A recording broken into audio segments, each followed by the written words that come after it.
Bring in Dan Geltrude. He is a financial expert and the author of Dogs Taught Me Everything I Know About Business.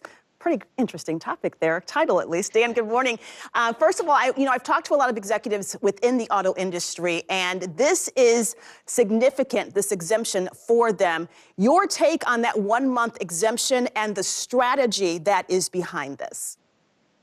Well, I think there's multiple strategic considerations here. Remember, Donald Trump made a lot of promises about helping the auto industry. So I think the first thing that's happening here is he's trying to mitigate the immediate economic impact that these tariffs could potentially have.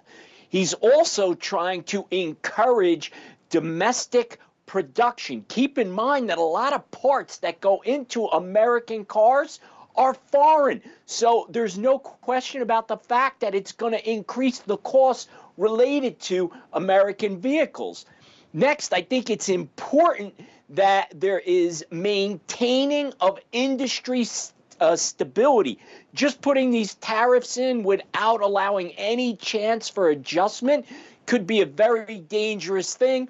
And I think finally, I think it will help to facilitate ongoing negotiations.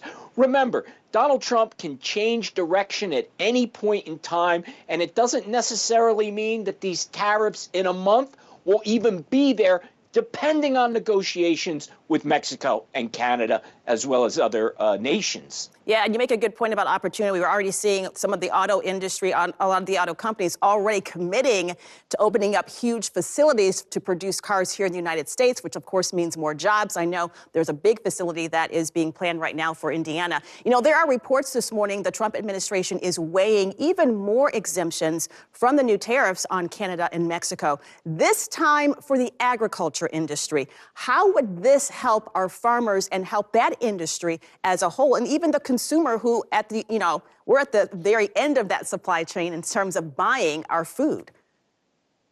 Yeah, look, I think that it would be very prudent to consider the impact on the agricultural industry here.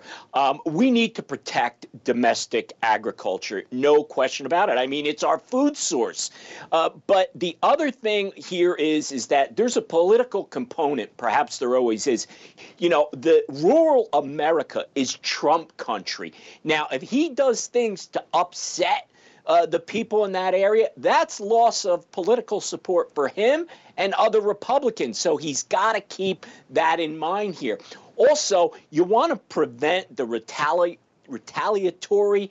tariffs that could be coming back the other way. Because remember, a lot of the products that go into agriculture, such as fertilizer, are coming from Canada. So if we're going to have more of these tariffs, then our food is going to cost more.